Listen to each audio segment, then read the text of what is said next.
আপনি দেখেন পৃথিবীর ময়দানে যারা সবচাইতে বেশি উচ্ছৃঙ্খল, বিশেষ করে জেনা ব্যভিচারের লাইনে, আল্লাহ তাদেরকে ধরেছে। এই যে দুবাই, এক কথা বলেন না, বিমানবন্দর পর্যন্ত আল্লাহ ভাসিয়ে দিয়েছে। এত বড় শক্তিশালী, এত বড় অর্থনৈতিকভাবে সম্পূর্ণ দেশকে যদি আল্লাহ চোখের পলকে নষ্ট করে দিতে পারে, তছনছ করে দিতে পারে, আমাদের কিছুই লাগবে না। শুধু এই তিস্তার পানিকে যদি আল্লাহ হুকুম দেয় 100 হাত কিছু হয়ে একটু যা রংপুরে, আপনি খুঁজেও পাবেন না আর কিছু। অনেকে বলে এটা প্রাকৃতিক দুর্যোগ, শয়তান, প্রাকৃতিক দুর্যোগ বলে কিছু নেই, এগুলো সব আমার আল্লাহর গজব। আপনি থামেন, এই আনন্দ ফুর্তি এগুলো বন্ধ করেন এখনো। আজ বিভিন্ন নাম দিয়ে দিবস বানিয়ে যেটা আনন্দ করছেন, একটাও কোরআনের সাথে হাদিসের সাথে মিলছে না। আর এই আনন্দ আপনি করবেন ইসলামের সীমার ভেতরে থেকে।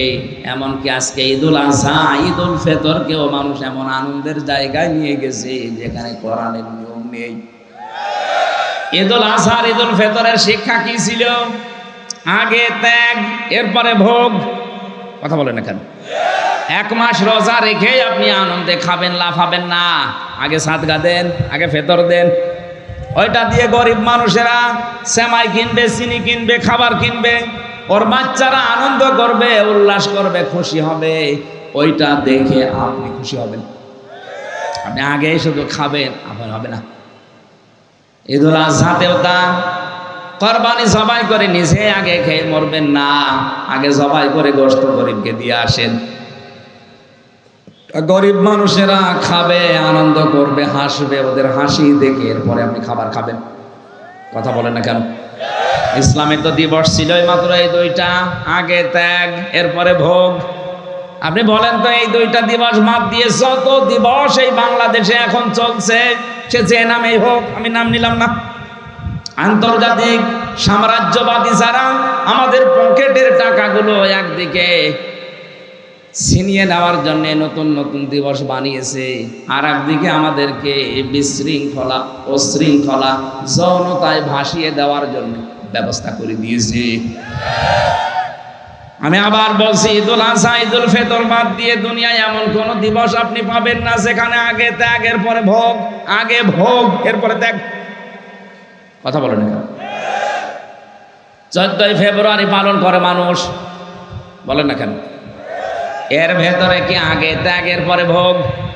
না, আগে ভোগ করবেন, তারপরে ত্যাগ করবেন। এজন্য আমাদের উচিত হচ্ছে যে দিবসের সাথে কোরআনের, হাদিসের এবং বাস্তবতার মিল নেই, ওইটা পালন করে আমরা নিজেদের সম্পদগুলো আনন্দ করতে যে নষ্ট করব না। এটা যেহেতু রেকর্ড হচ্ছে সারা বাংলাদেশে, কালকে ছড়িয়ে যাবে। বড় বড় ধনী যারা আছেন, টাকার মালিক, কোরআনে হাদিসে আমি পেয়েছি 3টা জিনিস মানুষকে সবচাইতে বেশি ধ্বংস করেছে দুনিয়ায়। 1 নম্বরে টাকা, 2 নম্বরে ক্ষমতা, 3 নম্বরে নারী।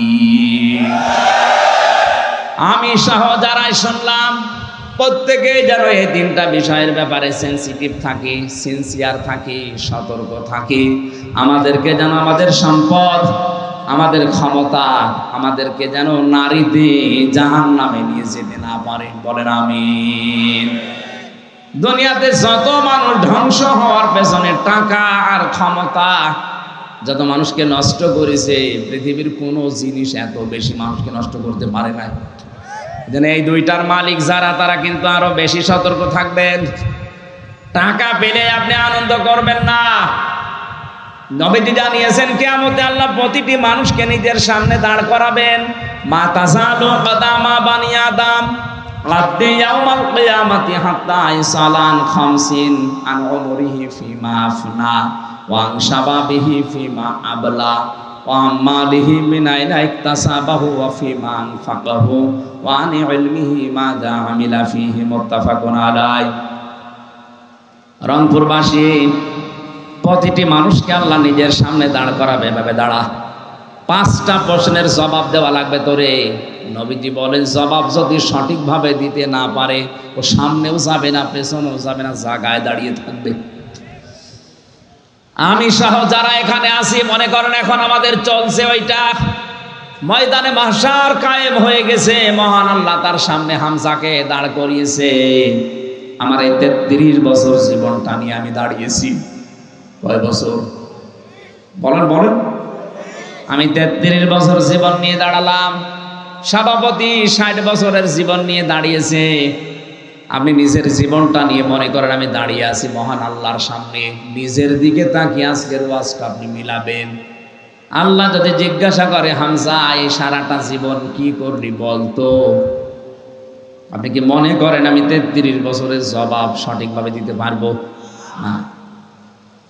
আমি একা থাকলে আমার মাঝে মাঝে মনে হয় আল্লাহ পাক যদি বলে হামজা কিয়ামতের ময়দানে 2024 সালের এপ্রিল মাসের 30 তারিখ পর্যন্ত করে মাফ করে দিলাম, শুধু মে মাসের 1 থেকে এই যে 5 তারিখ, আজকে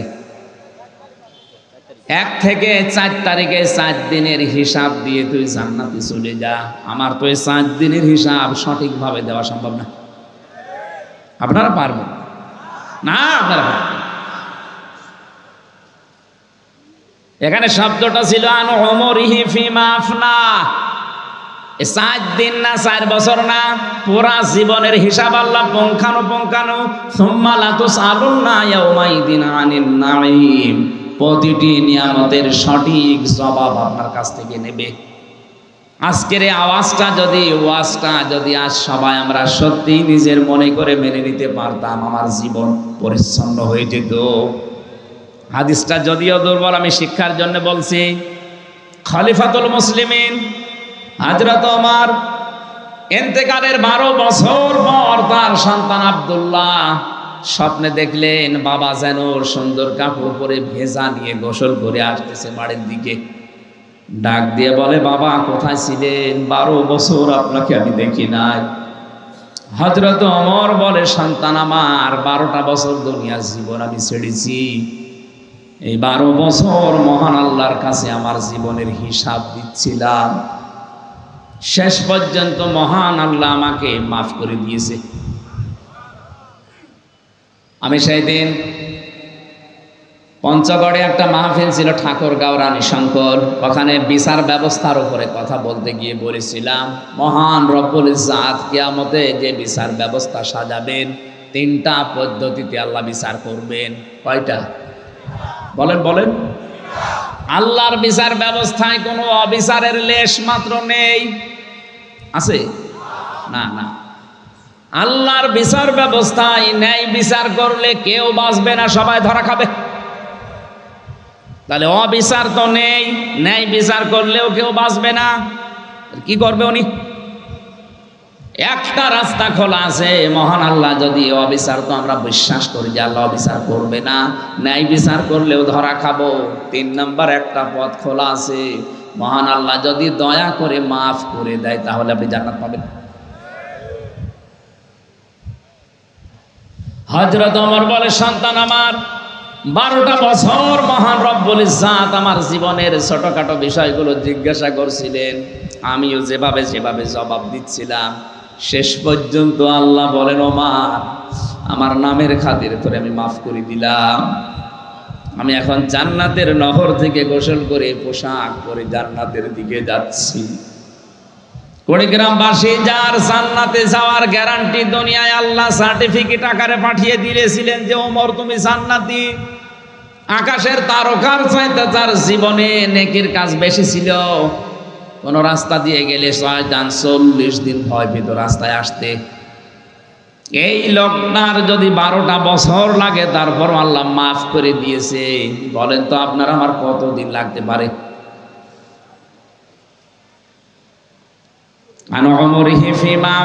কি করে কাটালি সারাটা জীবন বল আমার সামনে দাঁড়িয়ে। 2 নম্বরে তোকে একটা যৌবন কাল দিয়েছিলাম 15 থেকে 45, এই যৌবন কালটা কি করে কাটিয়েছিস বল। আমার মনে হয় এই প্রশ্নের জবাবে 100 জনের 98 জন ধরা খাবে। কথা বলেন না কেন? আরো যেন ধরা খায় সেই ব্যবস্থা অনেকে ষড়যন্ত্র করে দিচ্ছে। নয়তো শিক্ষা ব্যবস্থায় কোরআনে কারিমে আইন বাদ দিয়ে কেন আজে বাজে জিনিস ঢোকানো হবে? শরীফ থেকে শরীফা হওয়ার গল্প দিয়েছেন আপনি, আপনাকে বাস্তবতা বোঝেন ওটা কি হচ্ছে? ওটা যদি শুধুমাত্র সিলেবাস পর্যন্ত থাকতো, কসম আল্লাহ আর আপনাকে আমি সতর্ক করার জন্য কিচ্ছু বলতাম না। কিন্তু বিষয়টা এমন জায়গায় 10 বছর পরে গড়াবে। সকালবেলা আপনি বলেন যে আমি শরীফ, বিকালে বলছেন না আমার কেমন যেন শরীফা শরীফা লাগছে। আরে ভাই, আল্লাহ যাকে যে জাতি বানিয়েছে কিয়ামত পর্যন্ত চেষ্টা করেও তাকে নারীকে আপনি পুরুষ বানাতে পারবেন না, কারণ সে মেশিন পত্রই তো নেই। কথা বলছেন না কেন? আপনি নিজেই বলছেন না আমার কেমন যেন লাগছে, আমি এখন আর শরীফ নেই, আমি শরীফা হয়ে গেছি। আপনি শরীফা হয়ে গেছেন আমি মানলাম, কিন্তু শরীফা হয়ে গেছি এ কথা বলে আপনি স্থির থাকবেন? বিকালেই তো বলবেন আমি যেহেতু শরীফা আমারে তাহলে মহিলা হোস্টেলে সিট দেন। কি আপনি সিট নিয়ে কি করবেন? ওখানে আমার মেয়ে আছে, আমার বোন আছে, আমার ফুফু আছে। এক কথা বলছেন এখন? আপনি মাল যতই বলেন আমি শরীফা, আপনি আসলে কি এক কথা বলেন না কেন? ওখানে যে আমার মেয়ে, আমার ফুফু, আমার বোন আছে, আপনি ঠিক থাকবেন? একজন বলছে হুজুর যুবক যুবতী এক জায়গায় ঘুমানো জায়েজ আছে, ঘুমানো জায়েজ আছে কিন্তু তো ঘুমাবে না। ঘুমাবে? আপনি শরীফ থেকে শরীফা হয়ে ঘুমাবেন? সেটা আমার সামনে আমার মেয়ে যারো সন্তান পেটে নিয়ে ঘুরবে, আমি কিছু বলতে পারবো না। আমাদের যৌবন বয়সের হিসাব যেন দিতে না পারি। অনেকে শিক্ষা ব্যবস্থায় উল্টা পাল্টা জিনিস ঢুকিয়ে আমাদের নষ্ট করার পায়তারা করছে। আমি নিচে নামলাম না, এরপরেও যদি বলেন হুজুর আমি কিছুই বুঝি না, এদিকে আসেন, ঝোড়ে কোদাল দিয়ে বোঝাচ্ছে আপনারে।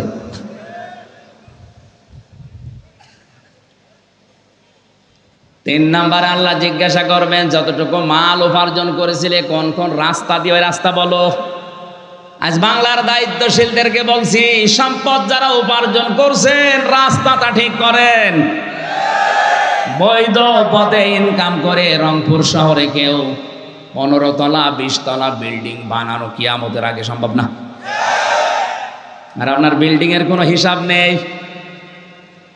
কয় টাকা বেতন আপনার বলেন তো দেখি? হিসাবটা খুব খেয়াল করে আপনি কোন জায়গা থেকে টাকাগুলো নিচ্ছেন। এমন এমন ব্যবস্থা আমরা করে দিয়েছি আজকে কোর্টের ইট পর্যন্ত এখন আমাদের কাছে টাকা চাই। আমার এই 2টা মামলা আমার একেবারে সর্বশান্ত করে দিল। কোর্টে এখন কুষ্টিয়া থেকে ঢাকা কোর্টে গেলে কোর্টের ইটও বলে হুজুর টাকা দিয়ে যান। আপনি রংপুর কোর্টে যাবেন, কুড়িগ্রামের কোর্টে যাবেন, এই এলাকার কোর্টে মনে হয় চাই না। টাকা উপায় করতে নিষেধ নেই, কিন্তু রাস্তাটা একটু খেয়াল রাখবেন।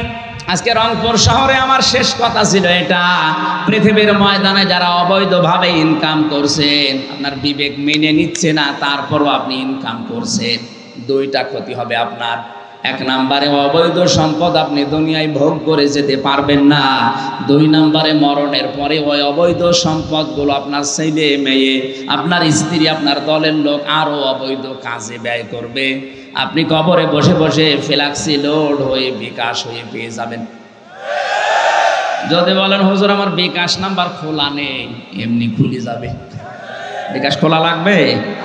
যে সম্পদ উপার্জনের ব্যাপারে খুব সেন্সিটিভ থাকা লাগবে। কি দরকার আপনার, কত টাকা লাগে একটা মানুষের জীবন চলতে? 4 নম্বরে আল্লাহ বলবেন টাকা কোথায় কোথায় খরচ করলি বল। কারেন্ট অনুষ্ঠান দিলে যেখানে উলঙ্গ নাচ হয় 500 টাকা চাইলে 5000 টাকা বের করে দেন। কোরআন শিক্ষা দেওয়া হবে, কোরআন প্রচার করা হবে, 20 টাকা চাইলে 2 টাকা দাও, তার যে সিড়া চলে না ওইটা দেয়। লান তানালুল বিররা হাত্তা তুনফিকু মিম্মা তুহিব্বুন। আল্লাহ পাক বলেন অতক্ষণ পর্যন্ত নেকি পাবা না যতক্ষণ তোমার মহব্বতের জিনিস আমি আল্লাহর জন্য না দেবে। এখানে সম্পদ উপার্জন করা এবং কোথায় কোথায় খরচ করছে যেখানে সেখানে আনন্দের জন্য দিয়ে দিলেই হবে না। সম্পদওয়ালারা এখানে একটু খেয়াল করে দেবেন। 5 নম্বরে যতটুকু জানতে তার উপরে কতটুকু মানতে, এইটা বলো। সম্পদওয়ালাদের প্রতি আমার প্রধান উপদেশ, 1 নম্বরে আপনি আনন্দ করবেন কিন্তু ইসলামের ভেতরে থেকে। 2 নম্বরে আল্লাহ পাক বলেন অবতাগি ফীমা আতাকাল্লাহুদ দারাল আখিরাহ। ও বাংলাদেশের সম্পদওয়ালারা, টাকা পয়সা আল্লাহ দিয়েছে, এটা নিয়ামত মনে করে আখিরাতের ঘর তৈরি করেন। আমি আকিস গ্রুপে চাকরি করতাম, এদেশের 3 নাম্বার ধনী তারা। আমি যতদিন ছিলাম আমার ওই মালিককে আমি মাঝে মাঝে বলতাম, আপনাকে আল্লাহ বহু টাকা দিয়েছে, কত টাকা আছে আপনি নিজেও জানেন না। কাজ করেন, এই টাকাগুলো দিয়ে আখিরাতের ঘর তৈরি করেন, কাজে লাগবে। আর ওনারা ভালো ভালো অনেক কাজে ব্যয়ও করত। টাকাওয়ালা যারাই আছেন, আপনার টাকা দিয়ে যেন আখিরাতের ঘর তৈরি হয়। 3 নম্বরে ওয়ালা তানসা নাসিবাকা মিনাদ দুনিয়া। আল্লাহ পাক বলেন, হ্যাঁ তোমার নিজের অংশ ভুলে যেও না। আপনি দান করতে করতে ফকির হয়ে যাবেন, এটা আল্লাহ চাইনি। যার যে স্ট্যাটাস তাকে ওই অনুযায়ী চলা লাগবে। রংপুরের যিনি মেয়র আজকে ছিল আমার সাথে, উনি ঢাকা থেকে রংপুরে নেমেছে, ওখান থেকে ওনার বাড়ি মনে করেন 2 কিলোমিটার দূরে। উনি হেঁটে বাড়ি যাবে, ওনার জন্য জায়েজ নেই। কারণ ওনার যে টাকা আছে, ওনার ওই টাকা বৈধভাবে ব্যয় করার জন্য অনেক অটোওয়ালা, রিক্সাওয়ালা জায়েজ কাজে দাঁড়িয়ে আছে। তাদেরকে 50টা টাকা দিয়ে আপনি বাড়ি পর্যন্ত যান, ওর 50 টাকা দিয়ে ওর ব্যবসা, ওর সংসার চালাবে। আর আপনি এখান থেকে 50 টাকা ওকে দিয়ে আপনি সঠিকভাবে বাড়ি পৌঁছাতে পারবেন। এখন যদি বলেন না আমি হেঁটে বাড়ি যাব, আপনার জন্য জায়েজ নেই। হেঁটে বাড়ি যাওয়া জায়েজ আছে তার জন্য, যার কাছে কিছু নেই।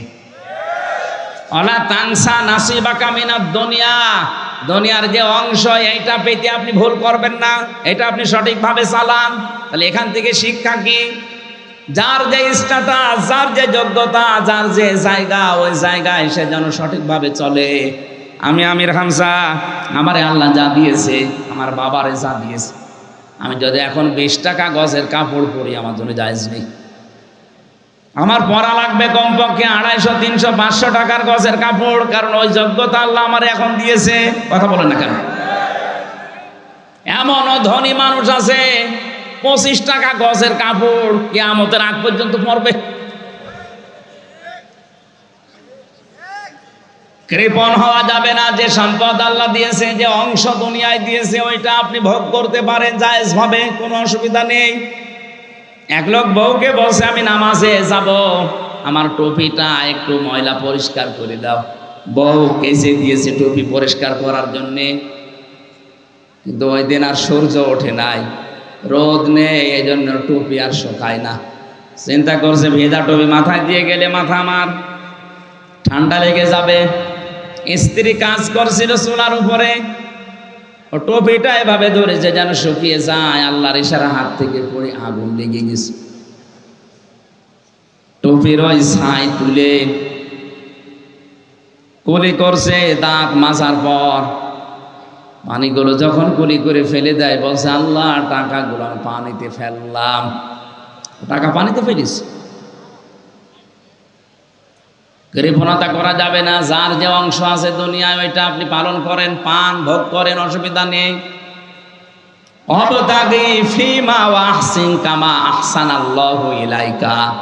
আল্লাহ পাক 4 নম্বরে উপদেশ দিয়েছেন ওই আলেমদের দ্বারা, ওই দেশের ধনীদেরকে, তুমি ইহসান করো হে কারণ, তুমি ইহসান করো হে কারণ। হে টাকাওয়ালারা, তোমার প্রতি আল্লাহ যেভাবে দয়া দেখিয়েছেন, কিছুই ছিল না, তোমার এই পর্যায়ে আল্লাহ নিয়ে নিছে। সুতরাং তোমার এই সম্পদগুলো দিয়ে তুমি ইহসান করবা মানুষের প্রতি, যেভাবে আল্লাহ দয়া দেখিয়েছেন তোমার প্রতি।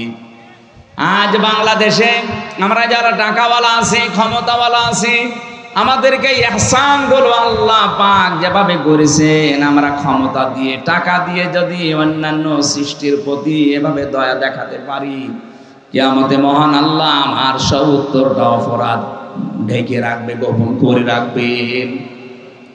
এই সুযোগটা আল্লাহ টাকাওয়ালাদের, সম্পদওয়ালাদের এবং ক্ষমতাওয়ালাদের দিয়েছেন। এটা পেলে আপনি একেবারে মন মতো যা ইচ্ছা তাই করবেন না। যারা বিভিন্ন দায়িত্বে আছেন, সম্পদের, ক্ষমতার, বিভিন্ন পাওয়ারের এই জায়গায় আপনি থেকে মানুষের প্রতি ইহসান করে নিজের প্রতি ইহসান আল্লাহর তরফ থেকে বাড়িয়ে নেন, এটা সুযোগ আছে।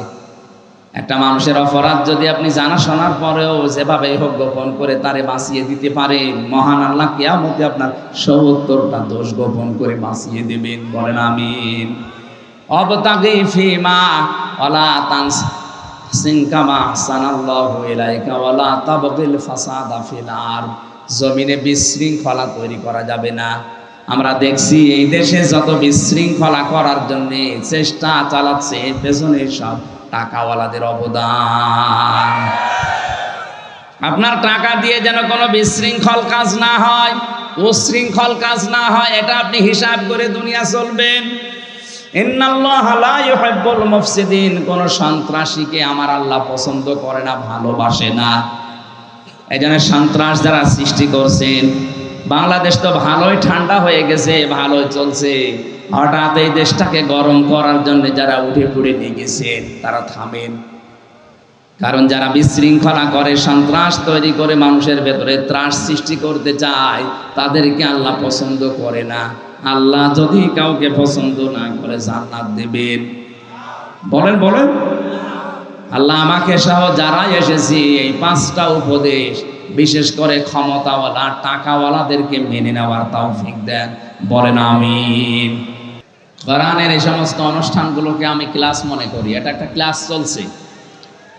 তো ক্লাসে এসে যদি আপনি কিছু নিয়ে যেতে না পারেন, 1-1.5 ঘন্টা ক্লাসে এসে আপনার তো পুরো সময়টা লস হয়ে যাবে। আর আমরা জানি এটা সাধারণ কোনো অনুষ্ঠান না, এটা পৃথিবীর শ্রেষ্ঠ অনুষ্ঠান কোরআনের কারণে। কিসের কারণে?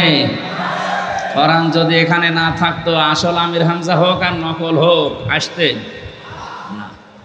আমরা এসেছি কোরআনের জন্য। কিসের জন্য বলেন তো?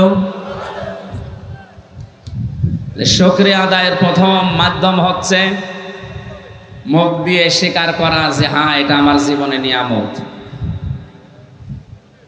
আমরা জানি বিশ্ব নবীকে আল্লাহ পাঠিয়েছিলেন মক্কাতে, কিন্তু কিয়ামত পর্যন্ত তাকে রেখে দিয়েছেন মদিনাতে। মক্কার লোকেরা এই নিয়ামতের শুকরিয়া আদায় করতে পারে নাই, কদর করে নাই। যারা কদর করেছিল, কিয়ামত পর্যন্ত আল্লাহ তাদের কাছে নবীজিকে রেখে দিয়েছেন মদিনায়। হজের যে সমস্ত কাজ আছে, আমি যখন কয়েকদিন আগে আসলাম, আমরা হজ করি, হজের কাজগুলো সব মক্কায় শেষ হয়ে যায়, মদিনায় যাওয়া লাগে না। তামাম দুনিয়ার মানুষেরা মক্কার কাজ শেষ করার পরে তাড়াতাড়ি করে মদিনাতে 2 দিন 3 দিন 5 দিন 10 দিন অন্তত থাকে। অন্তত 40 ওয়াক্ত নামাজ মসজিদে নববীতে জামাতে পড়ার জন্য ছুটে যায়। ওখানে না গেলে হজ হবে না, বিষয়টা এমন না। তারপরও আমরা যাই কেন? কারণ পৃথিবীর শ্রেষ্ঠ মানুষ ওখানে ঘুমিয়ে আছে। বলে মদিনার মানুষেরা যে নিয়ামতের শুকরিয়া আদায় করে, তারা কি লস করেছে? বলেন। কিয়ামত পর্যন্ত নবীজি ওখানে থাকবে, আর কিয়ামত পর্যন্ত তার উম্মতেরা মক্কার কাজ শেষ হলে দৌড়িয়ে যাবে রাসূলের রওজায় সালাম দেওয়ার জন্য। মানে আমরা মুখ দিয়ে যখন বললাম যে কোরআন আজকের এই অনুষ্ঠানের জন্য, এই এলাকার মানুষের জন্য অনুষ্ঠান কোরআনের জন্য, এটা নিয়ামত আমরা স্বীকার করলাম। 2 নম্বরে আপনার মনের ভেতর একটা অজানা শান্তি আল্লাহ দান করবেন। এটা পাচ্ছেন তো? না, ওরা গন্ডগোল করছে, একটু করুক, পরে যখন গন্ডগোল শেষ হবে আপনাদের 10 মিনিট সময় দেব, দেখে বাড়ি যাবে। একটা চিল্লানি দিলে আর আপনি এইদিকে না ঘুরে ওই দিকে তাকাচ্ছেন, ওই জন্য বলছে 10 মিনিট সময় দেব, ওই চিল্লানি দেখে বাড়ি যাবে। ও বলছে ইনশাআল্লাহ।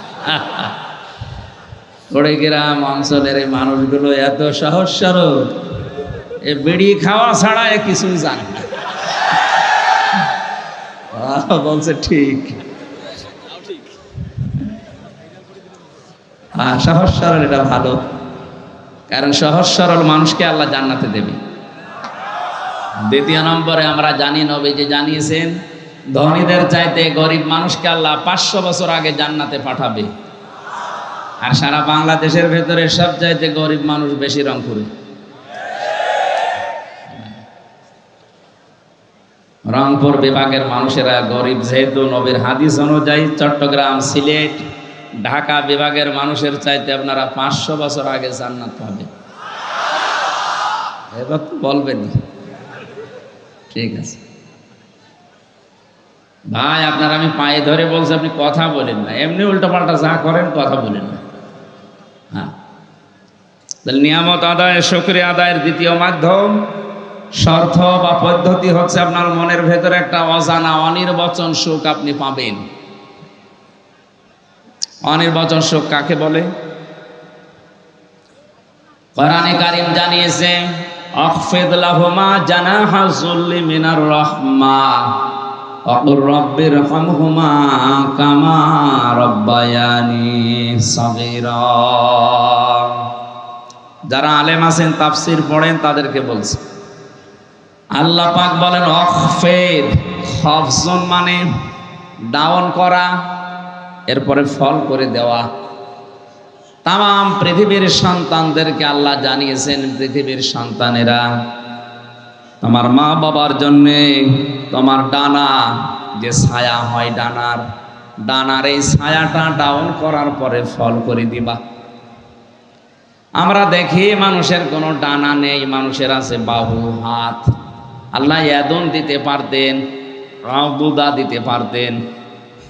এই শব্দগুলো আল্লাহ কোরআনে না দিয়ে এখানে জানাহুন দিয়েছেন, যে তোমার ডানার জিল্লুন মানে ছায়া বা নম্রতা। তোর ডানার যে ছায়া হয়, এভাবে ডানা ধরবেন, এই যে নিচে একটা ছায়া পড়ছে, আল্লাহ এই ছায়াকে উদাহরণ হিসাবে আমাদের সাথে সেট করেছেন।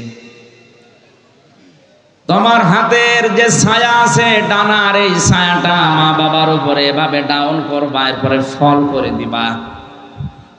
জ্ঞানী মানুষদেরকে আমি লক্ষ্য করার জন্য বলছি, আল্লাহর উদাহরণটা দেখেন, কি একটা চমৎকার উদাহরণ আল্লাহ আমাদের সাথে সেট করলেন।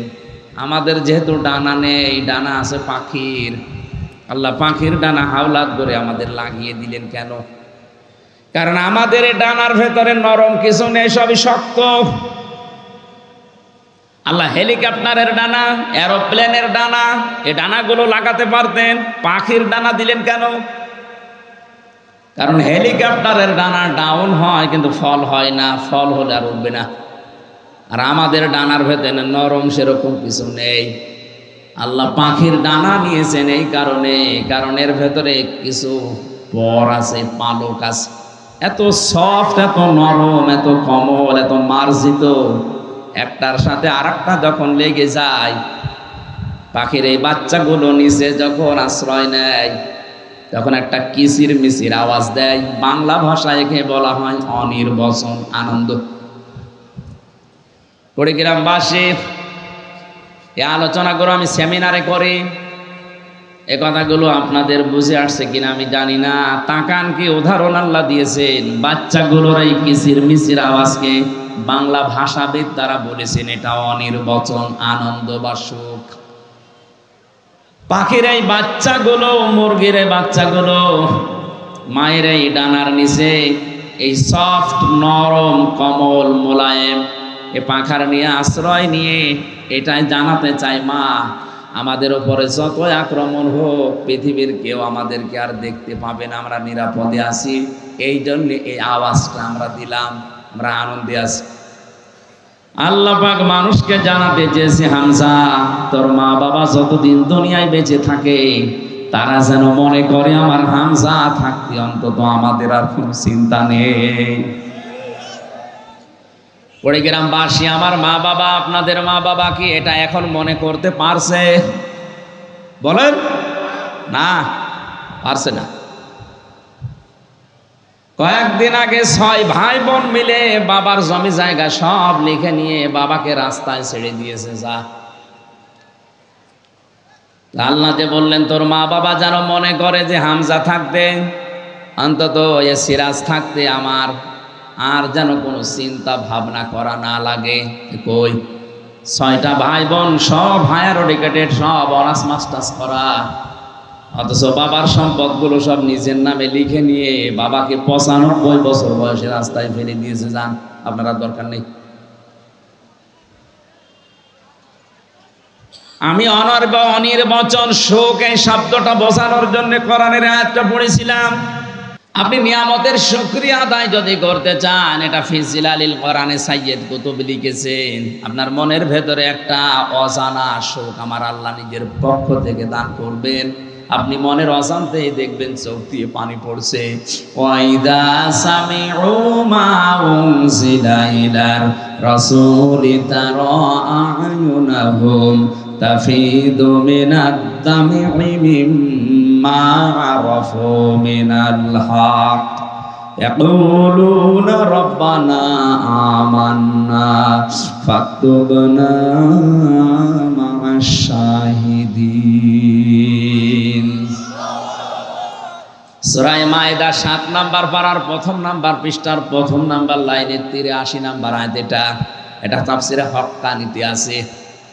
আল্লাহ পাক বলেন, নবী আপনি যখন আমার উম্মত আমার জনগণের সামনে আমার বান্দাদের সামনে কোরআন তেলাওয়াত করবেন, এই কোরআন বোঝার মতো যাদের অনুধাবন করার মতো শক্তি আছে, যোগ্যতা আছে, এর মর্মবাণীগুলো যারা বুঝবে, আপনি দেখবেন তাদের চোখ দিয়ে মনের অজান্তে পানি পড়ছে। কোরআনের আলোচনা শুনে সবার চোখে পানি আসবে না এমনটা না। আপনি যদি এর মর্মবাণীগুলো বুঝতে পারেন যে আমার মালিক বলতে চায় কি আর আমি করি কি, আপনার বিবেকে যখন নাড়া দেবে, কখন যে আপনি কাঁদতেছেন আপনি নিজেও জানবেন না। তাহলে নিয়ামতের শুকরিয়া আদায়ের দ্বিতীয় পদ্ধতি বুঝলাম, মনের ভেতরে একটা আনন্দ লাগা লাগবে। হ্যাঁ, এটা আমি সহ যারা আছি আমার মনে হয় আমাদের আনন্দ আজকে লাগছে। ৩ নম্বরে শুকরিয়া আদায়ের শর্ত, এখান থেকে যেটা শুনবেন এটা আপনার প্র্যাকটিক্যাল লাইফে সেট করবেন।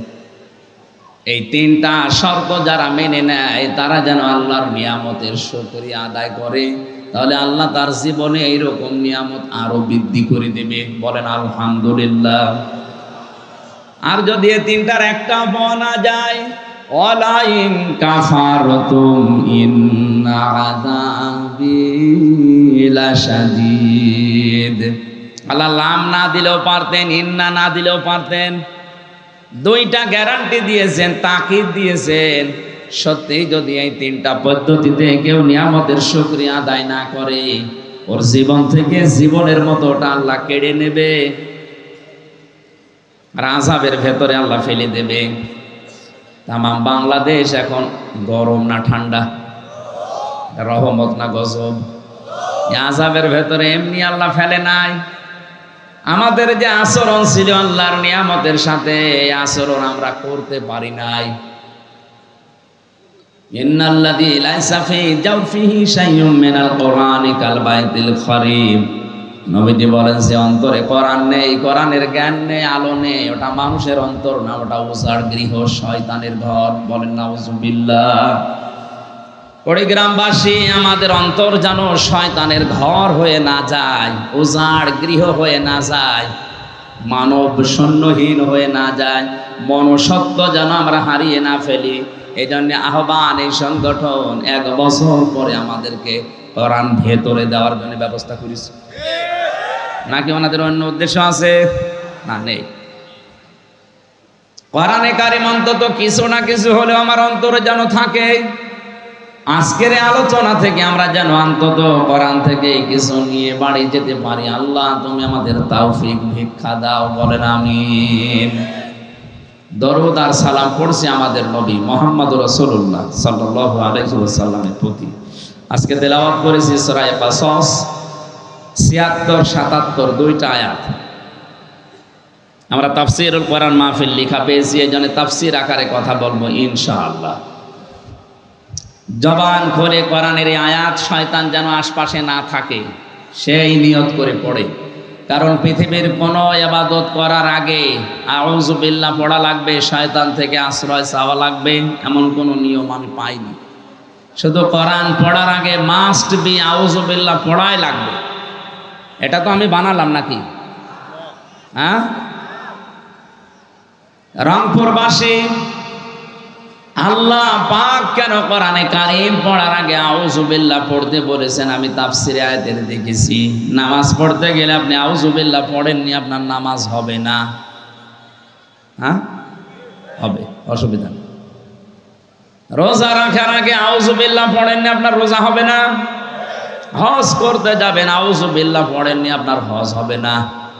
পৃথিবীর কোন ইবাদতের আগে আউযুবিল্লাহ পড়া লাগবে, এটা মাস্ট বি। নেই কোরআন পড়ার আগে আউযুবিল্লাহ পড়াই লাগবে, না পড়লে আপনার গুনাহ হবে ওয়াজিব তরক করার। আল্লাহ এই জন্য পড়তে জানিয়েছেন। আল্লাহ ভালোভাবে জানেন পৃথিবীর কোন ইবাদতে শয়তান আমার বান্দাদের এত ধোঁকা দেবে না, কোরআনের কাছে আসতে গেলে যত ধোঁকা খাবে। কোরআন পড়ার আগে যেন শয়তান আপনাকে ধোঁকা দিয়ে বোকা বানাতে না পারে। জবান খুলে পড়েন আউযু বিল্লাহি মিনাশ শাইতানির বিসমিল্লাহির রহমানির রহিম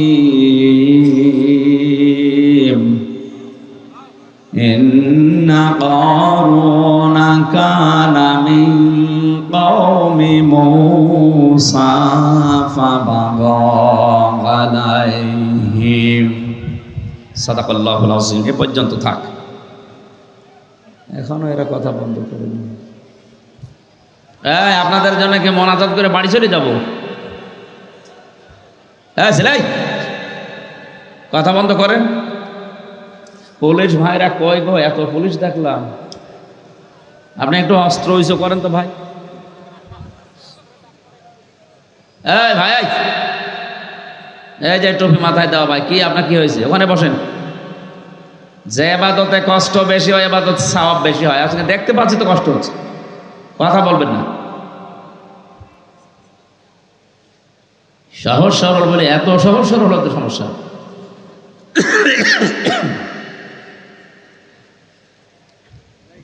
আমার ভাইরা, সূরা কসস, কোন সূরা? কসস মানে ঘটনা সমূহ। 88টা আয়াত আছে, 9টা রুকু আছে। হিজরতের আগে নাজিল হয়েছে, এই জন্যে এটা মাক্কি সূরা। বিশ্বনবী মুহাম্মদ রাসূলুল্লাহ যেদিন মক্কা থেকে মদিনায় হিজরত করবেন, ওই দিন জোহফা নামক স্থানে বারবার কাবার দিকে তাকাচ্ছিলেন, ডাক দিয়ে বলছিলেন, কাবার মালিক, বড় আশা ছিল কাবার পাশে থেকে ঘরের খেদমত করব, কিন্তু এর নিষ্ঠুর সন্তানেরা আমারে থাকতে দিল না, আমি চলে যাচ্ছি। আল্লাহ পাক ঠিক ওই সময় সূরা কসসের 85 নাম্বার আয়াতটা সহ পুরা কসস সূরাটাই ওই জায়গায় নাযিল করেছেন। এখানে কয়েকটা শিক্ষা বের হয়, ভালোভাবে শুনবেন যেহেতু ক্লাস চলছে। কোরআনে কারীম জানাচ্ছে, ইন্নাল্লাযী ফারাদা আলাইকাল কুরআনা লারাদ্দুকা ইলা মাআদ। আল্লাহ পাক বলেন, হে নবী, কাবার দিকে আপনার চাহনি, আপনার আকাঙ্ক্ষা, আপনার তাকানো দেখে আমি বুঝতে পেরেছি কাবার প্রতি আপনার ভালোবাসা। যান, আপনি মদিনায় চলে যান, আপনাকে আমি গ্যারান্টি দিলাম যেখান থেকে পাঠাচ্ছি আবার এই মক্কাতে আপনাকে আমি ফেরত নিয়ে আসবো। জোরে বলেন সুবহানাল্লাহ। এই আয়াত দ্বারা প্রমাণ হয়, কোরআনে কারীমের উপরে থাকতে গিয়ে যদি কেউ কোণঠাসা হয়ে যায়, নিজের এলাকায় থাকতে না পারে, যদি হিজরত করাও লাগে, মহান আল্লাহ কোরআনের ইজ্জতে ওই জায়গায় সম্মানের সাথে আবার মৃত্যুর আগে ফেরত নিয়ে আসবেন। লা রাদ্দুকা ইলা মাআদ দিয়েছেন আল্লাহ, লামটা না দিলেও পারতেন। এটা দিয়ে গ্যারান্টি দিয়েছেন কিয়ামত পর্যন্ত। এটা শুধু রাসূলের জন্য না, যারাই কোরআনের জন্য কষ্ট স্বীকার করবে, জুলুম, নির্যাতন, অত্যাচার, ষড়যন্ত্রের শিকার হবে, বাড়িতে থাকতে পারে না, এলাকায় থাকতে পারে না, দেশেও থাকতে পারে না, এই মানুষগুলোর জন্য সুসংবাদ, আপনাকে আমার আল্লাহ এলাকাতে মরণের আগে নিয়ে যাবেন বাদশাহীর সম্মান দিয়ে। এই আয়াতগুলো নাযিল হওয়ার কারণে আমি 8টা পেয়েছি। তাফসিরে ফি জিলালিল কোরআনে 8টা ভাগে সূরা কসসকে ভাগ করেছে মুফাসসির। আমরা যেখান থেকে পড়েছি এখানে মাত্র একটা ইঙ্গিত দেওয়া আছে শুধু। খুব খেয়াল করে শোনেন, নবীজি যখন প্রচার করছিলেন কোরআনে কারীম, ওই সময় তাকে মেরে ফেলার জন্য একটা সিদ্ধান্ত নেওয়া হয়েছিল। দারুন নদওয়ার এই বৈঠকে, তার মানে আবু জেহেলের ওই সময় সংসদ ছিল দারুন নদওয়া। এই সংসদ ভবনে আবু জেহেল 24 জন তার পার্লামেন্টের যে সদস্য আছে তাদেরকে নিয়ে বসে তড়ি ঘড়ি করে সিদ্ধান্ত নিচ্ছিল মুহাম্মদ রাসূলুল্লাহর ব্যাপারে। সিরিয়া থেকে এক মুরব্বির সুরত নিয়ে শয়তান নিজে ওই বৈঠকে হাজির। এক একজন এক একটা পরামর্শ যখন দিচ্ছিল, খুব ভালো করে মেলাবেন কিন্তু, বিভিন্ন পরামর্শ যখন দেয়, কেউ বলে আবার ওনাকে জেলখানায় পাঠিয়ে দেন, 3 বছর তো বন্দী অবস্থায় ছিল। যেই বলে জেলখানায় আবার পাঠিয়ে দেন, ওই যে মুরব্বি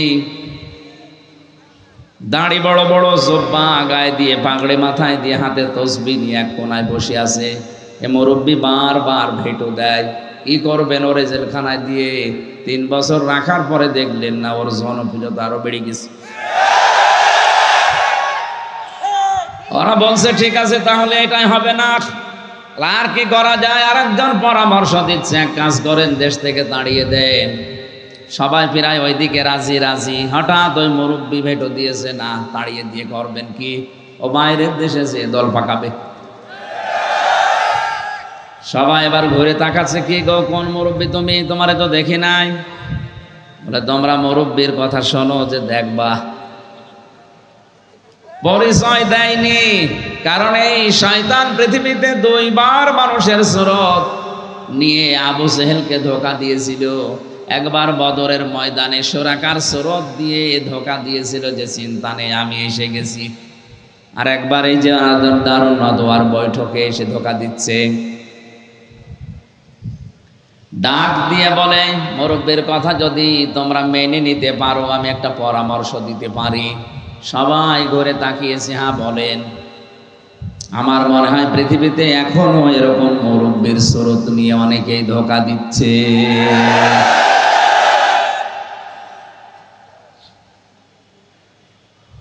পৃথিবীর কোন জালেমরা এত বড় বড় সিদ্ধান্ত নেয় না, কিন্তু আলেম নামে কিছু জালেম বড় বড় পাগড়ে নিয়ে, জব্বা নিয়ে, সিরিয়ার এই শয়তানের সুরত নিয়ে এসে এমন এমন তাক লাগায়, ঢাক দেয়, শেষে জালেমরা পর্যন্ত দিক দাঁড়া হারিয়ে ফেলে।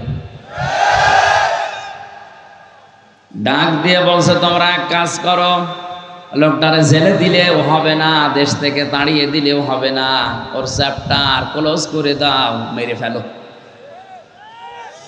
এখানে আমার ইবনে হিশাম বর্ণনা করছে, সিরাত ইবনে হিশাম যিনি লিখেছেন, তিনি বলেন এই যে 24 জন যারা বড় বড় নেতা, পার্লামেন্ট সদস্য, এই মুরব্বির কথা শোনার পরে কেউ প্রতিবাদ করে নাই, সবাই নিশ্চুপ। কি বুঝলেন এখান থেকে আপনি বলেন? একটা নিরপরাধ মানুষকে মেরে ফেলার জন্য সিদ্ধান্ত দেওয়া হচ্ছে, অথচ একটা লোকও কথা বলছে না। 1500 বছর আগে শুধু এরকম হয়েছিল, 1500 বছর পরে এখন পৃথিবীতে এরকম হয় না। এটা আমি এদেশের কথা না, পৃথিবীর 228টা রাষ্ট্র আছে, যে কোনো এক দেশের কথা বলছি। এমনও দেশ আছে বিনা কারণে একজন মানুষকে মেরে ফেলার সিদ্ধান্ত নেওয়া হচ্ছে, অথচ তামাম দেশের মানুষ সব নিশ্চুপ, কিছুই বলে না। আপনি আবার ঠিক বলে এই দেশের নাম মনে করি। আমি বলছি কোন দেশের নাম আমি নিজেও জানি না। বলেন তো, যে 24 জন মানুষ নিরপরাধ মানুষকে মেরে ফেলার জন্য একজন সিদ্ধান্ত দিল, আর সব নিশ্চুপ। এরা কি মানুষ না জানোয়ার? সবই তো মানুষের সুরত নিয়ে আসে, একটাও কথা বলে না।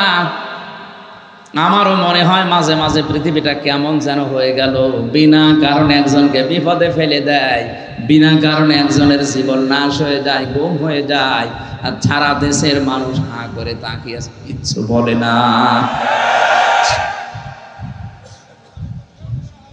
বিশ্বনবীকে হত্যার জন্য আবু জেহেল সর্বশেষ ঘোষণা দিল 100 লাল উট দেওয়া হবে। ওই জায়গা থেকে দাঁড়িয়েছে একজন, তার নাম ওমর। এ লোকটা দাঁড়িয়ে বলে 100 তোলা লুট। হ্যাঁ আমি যাচ্ছি। খোলা তরবারি নিয়ে যাচ্ছিল। আমি ইতিহাস বলার জন্য এখানে বসি নাই, ঐতিহাসিক প্রেক্ষাপটটা বললাম। ও শেষ পর্যন্ত নিজে মুসলমান হয়ে গেছে। বাকি যে 24 জন ওখানে বসেছিল, ওই যে মুরব্বী এবার সিদ্ধান্ত নিয়েছে, যাকে পাঠালে সে তো ফেল করেছে, কাজ করো, ওভাবে হবে না। এই 24 জনের ভেতর থেকে এক একজন গোত্র থেকে, এক একজনের বংশ থেকে এক একজন যুবককে রেডি করো, সবাইকে পাঠিয়ে দাও মোহাম্মদের ঘরে আজ রাতের বেলা। 24 জন মিলে মারবে, তাহলে কেউ কারো উপরে দোষ চাপাতে মারবে না। আজ পৃথিবীতে ইমানদারদের বিপদে ফেলার জন্যে এ শয়তানের সুরত নিয়ে অনেকে বিভিন্ন জায়গায় বসে বসে ধোঁকা দিয়ে বোকা বানিয়ে অনেক আলেমকে জেলখানায় পর্যন্ত পাঠাচ্ছে। যারা দায়িত্বে আছে ওদের অত দায় পড়ে নাই যে আমির হামজাকে 3 বছর জেলে রাখা লাগবে না। এর মতো কিছু মৌলবী বিশাল চোব্বা গায়ে দিয়ে যে কানের কাছে মুখ নিয়ে বলে আর কত, আটকে রাখতে পারেন না নাকি বেশি বলে ফেললাম?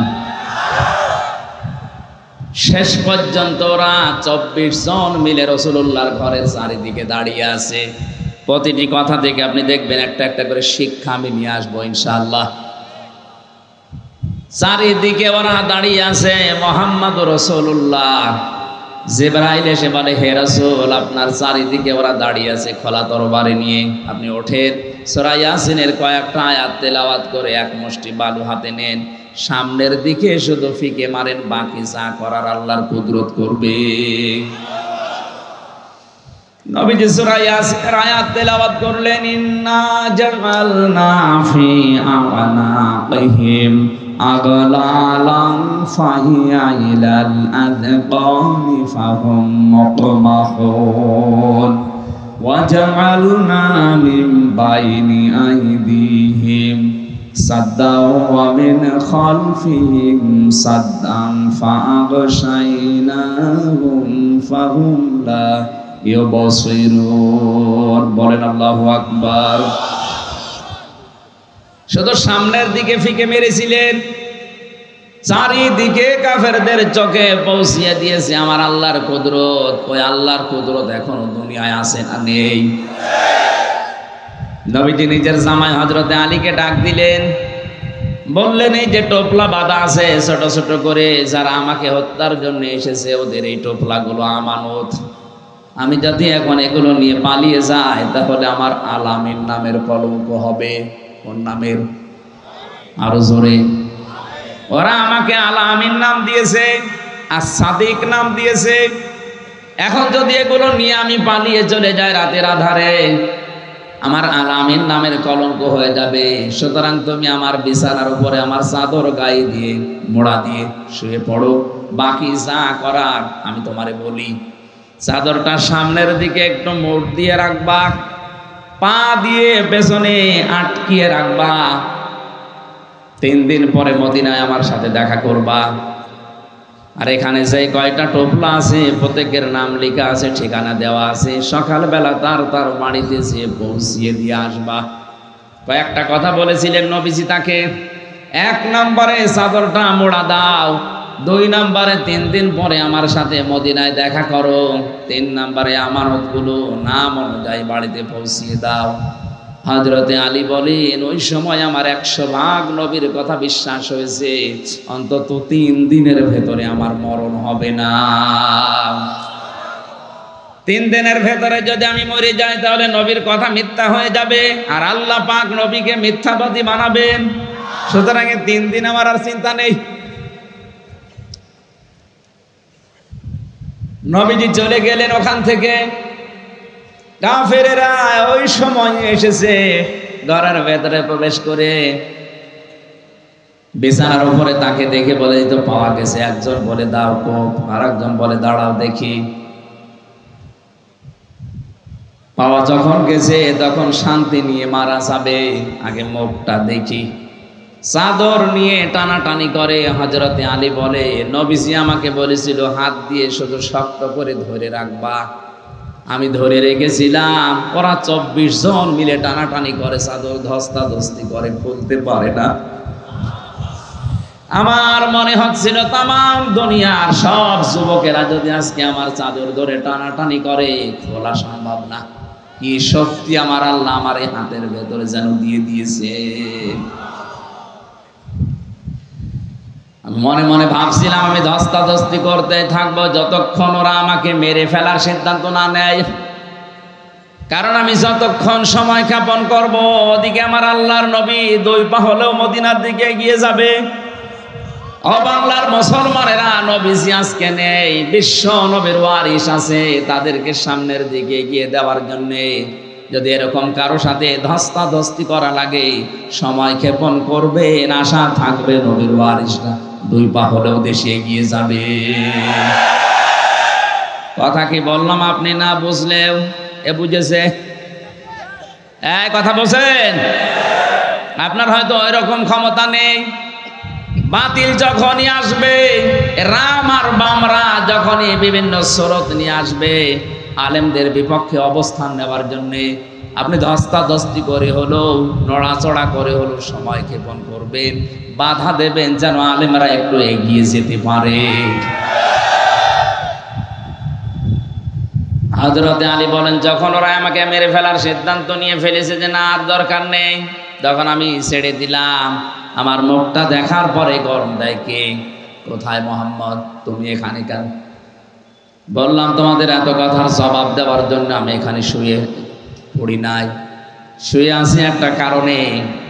ওই যে টোপলাগুলো দেখতে পাও, তোমাদের আমানত রাখা আছে, যার যারটা আমি তার কাছে পৌঁছিয়ে দেব। ও বাংলার মুসলমানেরা, কি বুঝলেন এখান থেকে? শুধু শোনা না, যেই নবীর জীবন মরণ নিয়ে টানাটানি, নিজের জামাইকে যিনি মৃত্যুর বিছানায় রেখে যাচ্ছে, তারপরেও যেন আমানতের দায়িত্ব নষ্ট না হয়। আজ বাংলার 1628 জন মানুষ দায়িত্বে আছেন। কোরআনের মাহফিলে কসম করে বলতে পারি, এই 1628 জন মানুষ যদি হযরতে আলীর এই অনুভূতি নিয়ে আপনি দায়িত্ব পালন করেন, আল্লাহর কসম এ দেশটা একটা মিনি জান্নাত হয়ে যাবে। কেউ এই দেশের সম্পদ নিয়ে আর বেগম পাড়া বানাবে না, কারণ এটা আপনার সম্পদ না। এ দেশের কোনো মানুষের ক্ষমতা নেই নিজের পয়সা উপায় করে বেগম পাড়া বানাবো। এটা সব জনগণের সম্পদ। এটা তো আমানত হিসাবে আপনি পেয়েছেন। এই আমানতের দায়িত্বটা যদি আপনি পালন করতে পারতেন, সত্যি কথা বলছি, কারো জন্য ব্যাংকের টাকা কেউ ফ্রিজে রেখে দেয়, কেউ বালিশের ভেতরে রেখে দেয়।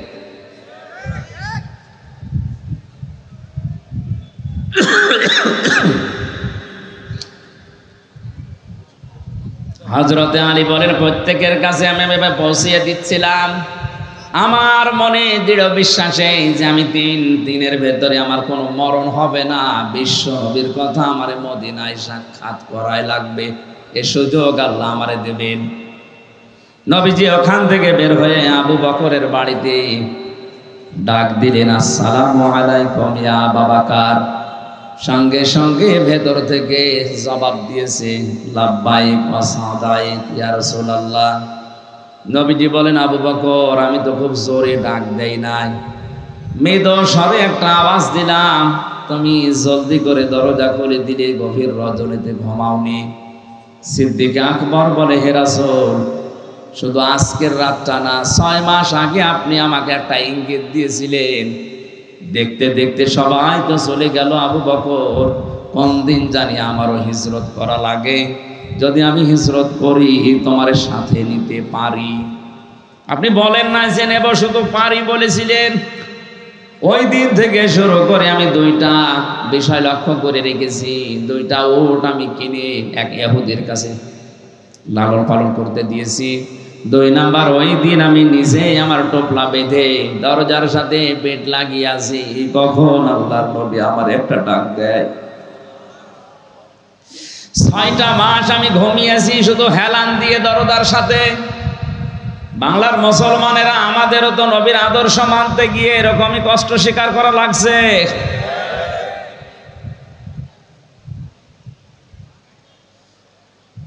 বিশ্বনবী হযরতে আবু বকরকে সাথে নিলেন। বাড়ি থেকে যেদিকে যাওয়ার কথা ওই দিকে না দিয়ে উল্টা দিকে আরম্ভ করলেন। নিজের সন্তান আব্দুর রহমানকে দিয়ে ওই ইহুদিকে খবর দিয়ে বললেন, 2টা উট নিয়ে আসো। 2টা উট নিয়ে তারা গেলেন। গারে সুর, যেখানে 3.5 কিলোমিটার প্রায় আমি নিজে উঠেছিলাম, মুহাম্মদুর রাসূলুল্লাহ ওখানে যে 3 দিন অবস্থান নিয়েছিলেন। আল্লাহ রাব্বুল আলামিন বলেন, আমার নবীকে আমি সাহায্য করেছি, শুধু ওই সময় না, কিয়ামত পর্যন্ত যে সাহায্য করব তার প্রমাণ আমি আল্লাহ রেখে দিয়েছি।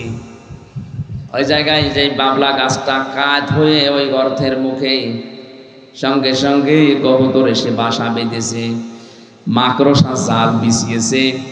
হযরতে আবু বকরকে নবীজি বললেন, ক্লান্ত হয়ে গেছি সারা রাত হাঁটতে হাঁটতে, পাটা একটু বিছিয়ে দাও তোমার উপরে মাথা দিয়ে, আমি একটু ঘুমিয়ে যাই।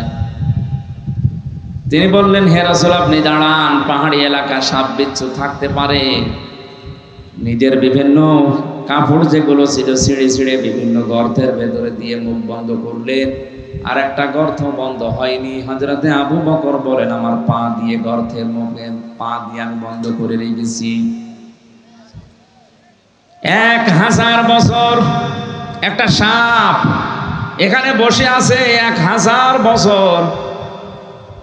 ও তাওরাত কিতাবে শুনেছিল, মুসা আলাইহিস সালাম তাকে তেলাওয়াত করে নাকি শুনিয়েছিল যে এই রাস্তা দিয়ে শেষ নবী মুহাম্মদুর রাসূলুল্লাহ হিজরত করে যাবেন, এই জায়গায় আশ্রয় নিলেও নিতে পারেন। ওই দিন থেকে এই সর্পটা মুহাম্মদুর রাসূলুল্লাহকে এক নজর দেখার জন্য 1000 বছর ওয়েট করছে। আমি সুবহানাল্লাহ আলহামদুলিল্লাহ বলার জন্য না, এখান থেকে একটা শিক্ষা পেয়েছি। একটা বিষধর সাপ যদি 1000 বছর গর্তের ভেতরে এত কষ্ট করে নবী মুহাম্মদুর রাসূলুল্লাহকে দেখার জন্য ওয়েট করতে পারে, 53 বছর হয়ে গেল, একটা বারের জন্য আমাদের মনে কি আফসোস আসে না? মুহাম্মদুর রাসূলুল্লাহ যেভাবে 10 বছর রাষ্ট্র দিয়ে কোরআন দিয়ে রাষ্ট্র চালিয়েছিলেন, আমরা একটু চালিয়ে দেখি। কত মানুষ তো চালালো, 53 বছর দেখলাম, কাঙ্ক্ষিত মানের শান্তি তো আমরা পেলাম না। এখন শুধু দেখতে বাকি আছে, কোরআন দিয়ে এরেস্টা চললে কেমন দেখা যায় এটা দেখতে বাকি আছে। মুসাফির অবস্থায়, মাজলুম অবস্থায়, অসুস্থ অবস্থায় দোয়া করছে লক্ষ মানুষ নিয়ে, মাবুদ কোরআন দিয়ে দেশ চললে কেমন দেখা যায়, মরণের আগে অন্তত হলো একবার তুমি আমাদেরকে দেখা। সাপ বিভিন্ন জায়গায় যে যেখানে যায় দেখে গর্তের মুখ বন্ধ। এখানে বারবার টোকা দিয়েছিল কিন্তু পা উনি সরাতে চাননি, এই জন্য দিয়েছেন সবর। হযরতে আবু বকর বিষের যন্ত্রণায় তার শরীর পর্যন্ত হলুদ হয়ে গেছে। বিশ্বনবী মুহাম্মদুর রাসূলুল্লাহর ঘুমন্ত অবস্থায় তার চোখের পানি পড়েছে। ঘুম থেকে উঠে বললেন, কি কাঁদো কেন? বাড়ির কথা মনে পড়েছে। হযরতে আবু বকর বলে, হে রাসূল, যেদিন আপনার প্রতি ঈমান এনেছি ওই দিন তামাম পৃথিবীর চাইতে আপনাকে আমি ভালোবাসি বেশি। সাপে আমারে কামড় দিয়েছে, যন্ত্রণায় আমার কলিজা পর্যন্ত রক্ত পর্যন্ত জ্বলছে, কিন্তু আপনি ঘুমিয়ে আছেন, ডিস্টার্ব হবে, জন্য কিছু বলতে পারি নাই। নবীজি মুখের লালা দিয়ে ওই জায়গায় লাগালেন, সঙ্গে সঙ্গে যন্ত্রণা বন্ধ হয়ে গেল। ডাক দিয়ে বলে, আবু বকর আমাকে আগে জানালে না, তাহলে এই কষ্টটা পেতে না। সিদ্দিক আকবর বলে, হে রাসূল, এটা তো রক্ত জ্বলছিল, আমি যদি মারাও যেতাম মুহাম্মদুর রাসূলুল্লাহ আলাম করছিলেন তার আরামে আমি বিঘ্ন ঘটাতে পারতাম না। আল্লাহ বলেন, এভাবে যদি আমার রাসূলকে ভালোবাসতে পারো কি করব জানো? ইন কুনতুম তুহিব্বুনাল্লাহা ফাত্তাবিউনি ইউহিব্বুকুমুল্লাহ ওয়া ইয়াগফির লাকুম যুনুবাকুম আল্লাহু গফুরুর রহিম। এইভাবে করে যদি তোমরা আমার রাসূলকে ভালোবাসা দিতে পারো, আমি আল্লাহ বলছি জীবনের যত অপরাধ আছে সবগুলো আমি আল্লাহ মাফ করে দেব। সিদ্দিক আকবর কি ভেবেছিলেন? যে আমার রক্ত জ্বলছে, কলিজা জ্বলছে, জীবনও যদি চলে যায় রাসূলের আরামে আমি বিঘ্ন ঘটাবো না। আজ বিশ্বনবী মুহাম্মদুর রাসূলুল্লাহ মদিনায় ঘুমিয়ে আছে, তার আদর্শকে যদি এই দেশে কেউ কলঙ্কিত করে, তার আদর্শকে গালি দেয়, অপছন্দ করে, আমাদের জীবন চলে গেলে হলেও এর বিরুদ্ধে কথা বলা দরকার। গত কয়েকদিন আগে গালি দিয়েছে লালমনিরহাটে, কি এই যে কি কোন জেলা যেন, দিনাজপুরের কাহারোল এক অমুসলিম, আমি নাম নিলাম না, উনি মুহাম্মদ রাসূলুল্লাহকে শেষ পর্যন্ত গালি দিয়ে ফেলেছে। আহ্বান জানাবো, নবীজি কিন্তু আমাদের কাছে কলিজার চাইতেও দামি। আপনি আর যাই করেন, কোরআন আর নবী এই দুইটা নিয়ে উল্টা পাল্টা কিছু বলবেন না, শেষে অঘটন ঘটে যাবে, সামাল দিতে পারবেন না। আমাদের পুঁজি তো এতটুকু, আমল দিয়ে জান্নাতে যাওয়ার মতো যোগ্যতা আমাদের নেই। আমরা যদি একটু ভালোবাসাও দেখাতে পারি, কিয়ামতে যেন আল্লাহ এইটার উসিলা আবু বকরের সাথে একটু আমাদেরকে তোলেন, বলেন আমিন। বের হলেন ওখান থেকে, কিছু দূর যান, পায়ের যে সাপগুলো পড়তে থাকে, হযরত আবু বকর পায়ের সাপগুলো ছেঁচড় দিতে দিতে মুছতে মুছতে যান। নবীজি বলেন, তুমি পা ছেঁচড় দাও কেন? সিদ্দিক আকবর বলে, হে রাসূল, আবু জেহেল যদিও আপনি নাম দিয়েছেন, ও লোকটা কিন্তু আবুল হাকাম, বুদ্ধির পিতা। ওর এত বুদ্ধি, এত জ্ঞান, মানুষের পায়ের ছাপ দিকে বলে দিতে পারে যে কার ছেলে, কোন বংশের ছেলে, কখন হেঁটে গেছে। আমরা যেভাবে যাচ্ছি, সকালবেলায় তো আমাদেরকে খুঁজতে বের হবে, পায়ের ছাপ দেখে দেখে আমাদেরকে ধরে ফেলতে পারে।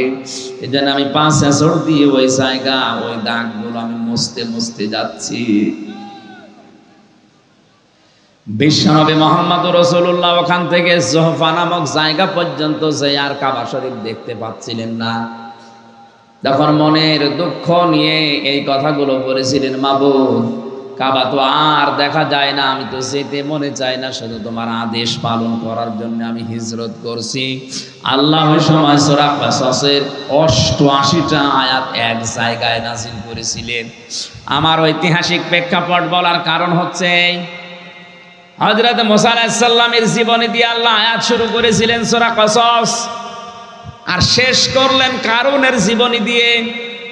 আমার প্রশ্ন হচ্ছে, মুহাম্মদুর রাসূলুল্লাহর হিজরতের ঘটনাকে আমার আল্লাহ না উল্লেখ করে মুসা নবী, ফেরাউন, কারুন এদের কথা পুরা কসস সূরার ভেতরে দিলেন কেন?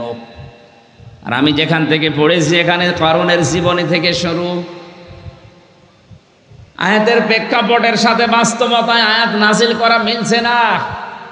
যত সব মুফাসসিরিন ইকরাম আয়াতের ব্যাপারে এইটা সিদ্ধান্ত দিয়েছে, না এদিকে তাকান, সবাই সিদ্ধান্ত দিয়েছে মুহাম্মদুর রাসূলুল্লাহকে হিজরত করার ব্যাপারে সবচাইতে বেশি ভূমিকা পালন করেছিল টাকাওয়ালারা। কারা? 2 নম্বরে বেশি ভূমিকা পালন করেছে ক্ষমতাওয়ালারা। আজ নবীর ওয়ারিস যারা, নবীর খাঁটি উম্মত যারা, এদেরকে বিপদে ফেলার জন্য আপনি তাকান, তামাম পৃথিবীতে টাকাওয়ালারা আর ক্ষমতাওয়ালারা চেষ্টা চালাচ্ছে। ও ক্ষমতার মালিক যারা, টাকাওয়ালা যারা, তাদেরকে ওই জামানার সম্মানিত সৎ আলেম ওলামা যারা ছিল, এমনকি মুসা আলাইহিস সালাম সহ 5টা উপদেশ দিয়েছিল কারুনকে। কয়টা? আজকে যেহেতু মুসা নবী এখানে নেই, মুহাম্মদুর রাসূলুল্লাহ নেই, কিন্তু নবীদের ওয়ারিস হিসাবে দাবি করে আমরা এসেছি। আমারও দায়িত্ব আজকে, যে টাকাওয়ালাদের কারণে, যে ক্ষমতার কারণে নবীর উম্মতেরা, উত্তরাধিকারী আলেমেরা বিপদে আছে, মুসিবতে আছে, জুলুমের শিকার, তাদেরকে আমার মনে হয় আজকের এই আয়াত দিয়ে 5টা উপদেশ দেওয়া বাধ্যতামূলক হয়ে গেছে। বড় দরদ নিয়ে আপনাকে আমি 5টা উপকারের কথাই বলবো, উপদেশের কথা। ওই জামানায় নবীকে বিপদে ফেলার জন্য, এমনকি দেশ ত্যাগ করার বাধ্য করার জন্য টাকাওয়ালারা কাজ করেছিল বেশি। কারুনের ঘটনাকে আল্লাহ উল্লেখ করে জানিয়েছে। এই কারুনের ঘটনাকে উল্লেখ করার কারণ এইটা, কারণের মতো সম্পদ ওলা যারা, তাদের কারণে আলেমেরা এভাবে বিপদে পদে পদে পড়বে। হযরতে মুসা আলাইহিস সালামের চাচাতো ভাই ছিল এই কারণ। সূরা কাসাস ৭৬ নম্বর আয়াত খেয়াল করে করে মিলাবেন এবার। ইন্না কারুনা কানা মিন কওমি মুসা ফাবাগা আলাইহিম। আল্লাহ পাক বলেন অবশ্যই কারুন ছিল মুসার বংশধর, মুসার বংশের লোক, তার কওমের জাতির লোক, এবং সে তাদের প্রতি বিদ্রোহ করেছিল। ওয়াতাইনাহু মিনাল কুনুজি মা ইন্না মাফাতিহাহু লাতানু বিল উসবাতি ওয়ালিল কুওয়া। আমি কারুনকে এত সম্পদের মালিক বানিয়েছিলাম, একদল শক্তিশালী যুবক তার সম্পদের শুধু চাবি বহন করার জন্য লাগতো। কুড়িগ্রামবাসী, এখান থেকে একটা শিক্ষা নেওয়া যায়। চাবি বহন করতে যদি একদল শক্তিশালী যুবক লাগে, তালা বহন করার জন্য কত দল লাগবে বলেন? কারণ 20টা চাবি মিলেও একটা তালার সমান হয় না। কথা বলেন না কেন? তালা যদি এত হয়, তাহলে সিন্ধুক, বাক্স, ব্যাংক ব্যালেন্স কত ছিল, আরে ব্যাংকে সম্পদ কত ছিল, মাথায় ধরবে না। আল্লাহ রাব্বুল আলামিন বলেন ওই সময় কারুনকে ওই জাতির লোকেরা 5টা বিষয় উপদেশ দিয়েছিল, বিশেষ করে যারা সৎ সম্মানিত আলেম ওলামা তারা। আজও জাতির ভেতরে যারা টাকাওয়ালা মানুষ আছে, আপনার টাকা কোন কাজে ব্যয় হচ্ছে, আপনাকে আমি কোরআনে কারিম দিয়ে 5টা বিষয় উপদেশ দিচ্ছি, ভালো করে মিলাবেন। ওই সময় আলেমরা কারুনকে ডাক দিয়ে বলেছিল, ইদ ক্বালা লাহু কওমুহু লা তাফরাহ, আনন্দ করো না বেশি। আজ টাকাওয়ালাদের আনন্দ আছে না নেই? এই কথা বলা লাগবে। আপনি দেখেন এই দেশে ইসলাম বিরোধী যত কাজ, সব কিছুর মূলে টাকাওয়ালারা, আর পেছন দরজা দিয়ে নাড়াচাড়া দেয় ক্ষমতাওয়ালারা।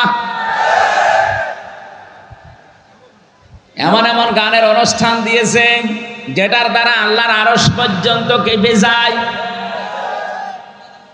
যেই সমাজে বিশৃঙ্খলা, অশ্লীলতা বেড়ে যায়, মহান আল্লাহ সেখানে নতুন নতুন করে গজব নাজিল করেন। তার ভেতরে অন্যতম এই তাপদাহ। আপনি মনে করছেন এটা আল্লাহ এমনি দিয়েছে? ঢাকা শহরে যত নাইট ক্লাব আছে, গ্রাম্য মানুষ তো বুঝতেছেন না কি যে হয় সেখানে। আল্লাহ জানে, আর ফেরেশতা জানে, আর যারা করে তারা জানে। মানুষ যে এত নিচে নামতে পারে, 4-5 জন মিলে একাধারে ধর্ষণ করছে, আর একজন করে ভিডিও করছে, দেখছে, এটা কোনো পশুর দ্বারাও সম্ভব না। প্রচন্ড গরমে এই আয়াত শেষ পর্যন্ত আমি আর যাচ্ছি না। এখনো প্রায় 8টা না 9টা কারণের পরবর্তী আয়াতে আছে। আমি জেলখানায় থাকতে যে 2টা বই লিখেছিলাম, নারী এবং পুরুষের ওপরে দাম্পত্য জীবন নিয়ে, এখানে আছে কিনা জানি না। ওই যে গেটে সাদা গাড়িতে পাওয়া যাবে, নিয়ে আপনার স্ত্রীকে, আপনার মেয়েকে, মাকে, বোনকে, ফুফুকে উপহার দেবেন। পারিবারিক জীবনের দাম্পত্য কলহ দূর হবে আমি আশা করছি। সম্মানিত মা বোনেরা, পরকীয়া প্রেমে যারা আছেন, বইটা কিনে আপনার স্বামীকে, আপনার ভাইকে, আপনার বন্ধুকে উপহার দেন। রব্বানা যালামনা আনফুসানা ওয়া ইল্লাম তাগফির লানা ওয়া তারহামনা লানাকুনান্না মিনাল খাসিরিন। রব্বুল আলামিন, কুড়িগ্রাম জেলার রাজারহাট থানার রতিগ্রাম হাই স্কুল ময়দানের দিকে তোমার কুদরতের নজর দিয়ে তাকাও। হাজার হাজার বান্দা বান্দিরা এই প্রচন্ড গরমে বহু কষ্ট করে তারা রাত 12টা পর্যন্ত বসে আছে কোরআন শোনার জন্য। যারা এত পাগল, এদেরকে তুমি ওমরের মতো বানিয়ে দাও। সওয়াব যদি দয়া করে আজকের এই কষ্টের বিনিময়ে আমাদেরকে দান করে থাকো, কোটি কোটি গুণে বাড়িয়ে দাও। কিয়ামতে যিনি আমাদের জন্য সুপারিশ করবে, ওই নবীর রওজায় আল্লাহ তুমি পৌঁছাও। দুনিয়ার মাটির নিচে যারাই ঘুমিয়ে আছে, আল্লাহ এই মানুষগুলোর জন্য অনেকে আজ দোয়াও করে না। তাফসীর মাহফিলে সবার জন্য দোয়া করছি, আল্লাহ তাদের কবরগুলো জান্নাত বানিয়ে দাও। এই মাহফিলের আয়োজন করতে গিয়ে আহ্বানের এই যুবক বান্দারা এতদিন ধরে কষ্ট স্বীকার করে যে মাহফিলের আয়োজন করলো, সারাই যেভাবে সাহায্য সহযোগিতার হাত বাড়িয়েছে, তোমার সাহায্য তাদের দিকে ওইভাবে এগিয়ে দাও। এ জেলার ডিসি